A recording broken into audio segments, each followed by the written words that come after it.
Bonjour. Today I want to talk about what recently happened in America, other shootings. No, these are not mass shootings, and these are not, thank God, as well, like, killing children, which is a sickening thing that is also happening in America, or police shootings. So, America, man, and the shootings, man, and its brutality and its violence. But no, this one I want to talk about specifically. It's about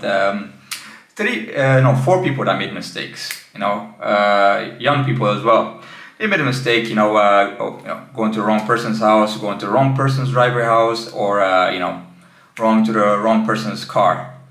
Something we can all do, some mistakes, simple mistakes. But unfortunately for these people living in America, those simple mistakes, cost one of them their life. Other people got into the hospital. Some with, serious injury. I think one of them got their kidney taken out, one of the girls. So let's check out the videos, huh?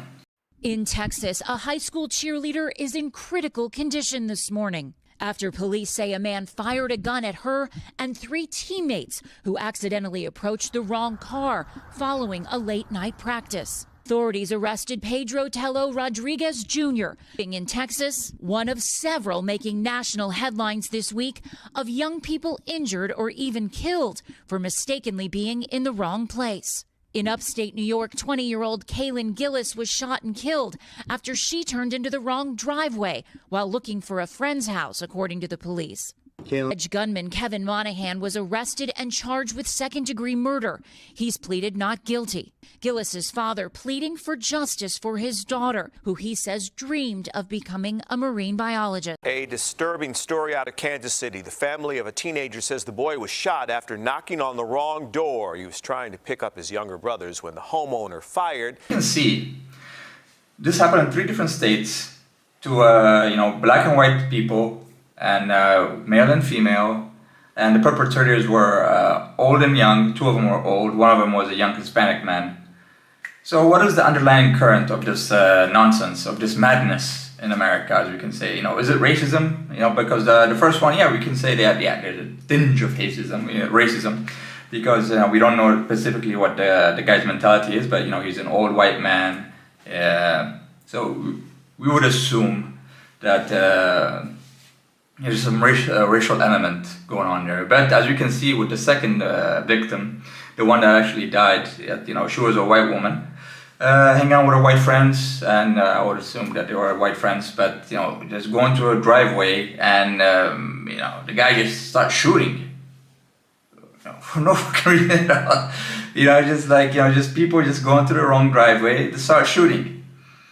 So, I would think that even, the first case, even if the guy was not black, the guy would be shot anyways. Even if it was a white teenager, or a larger white teenager, go in there, knock on the door, hey, I'm looking for my brother, bang, bang, bang. I would think that would happen too.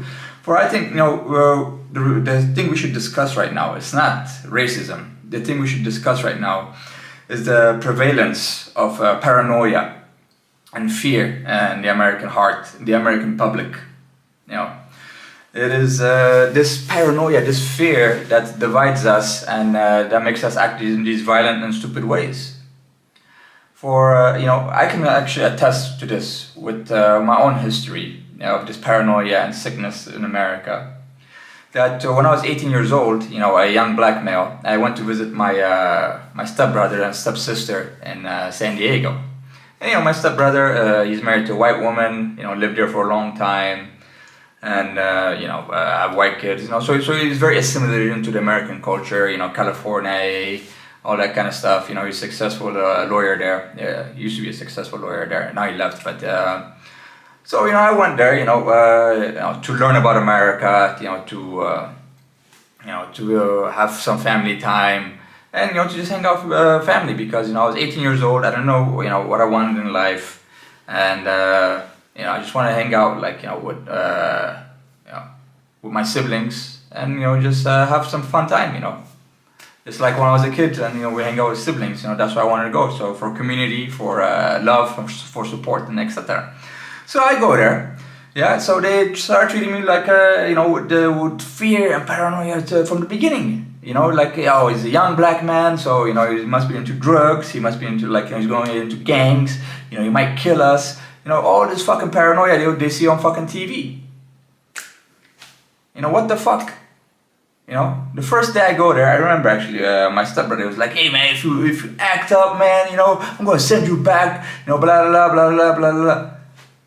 You know, I'm a guy that never had a criminal record in my like. I mean, I'm. It's not like, you know, I got a straight out of fucking juvie or something like that. You know, I graduated high school. I just graduated high school. I never been in trouble with the law, at least. You know, never had any criminal arrest, criminal record, or etc. You know. So I just go there and people start treating me like a criminal because I'm a young black man, and they're paranoid, you know. So I would think, you know, just being I just a male. That's the probably thing. Like, you're just a male, and you know they think, oh, just because you're a man, you would do all sorts of crazy shit, and it is this paranoia. That's what I'm saying. You know, it's this paranoia. Like, one before.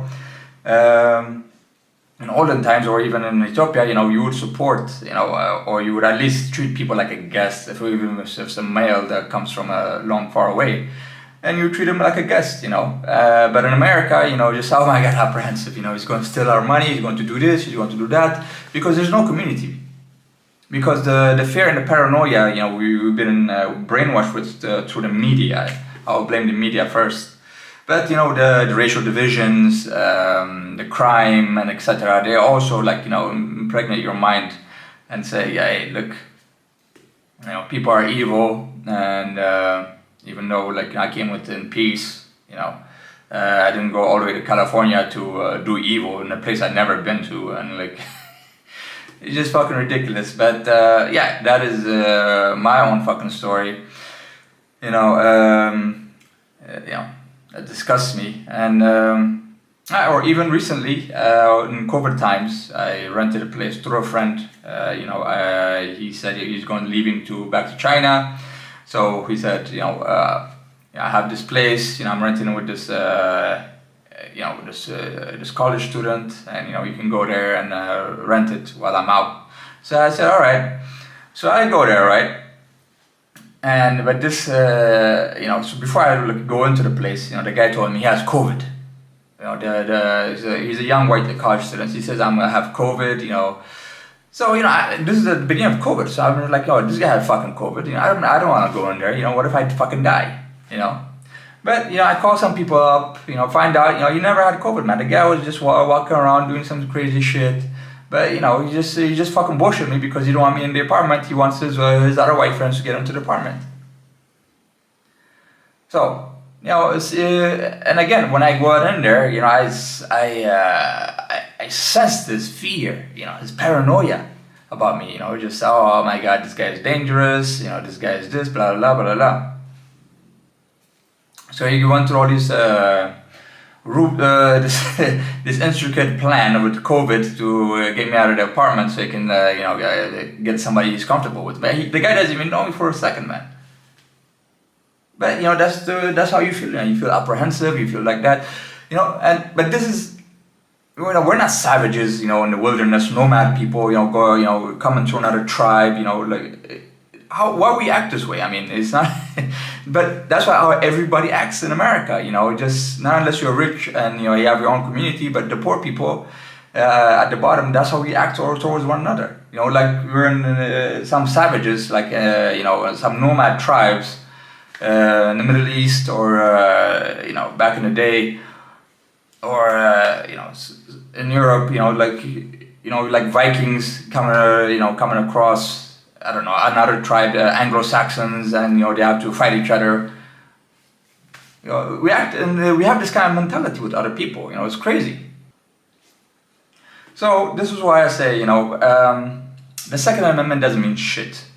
You know, they say, you know, it's to protect ourselves from that tyrannical government, but how can we protect ourselves from the tyrannical government when we're killing each other? You know, because psychologically they've won.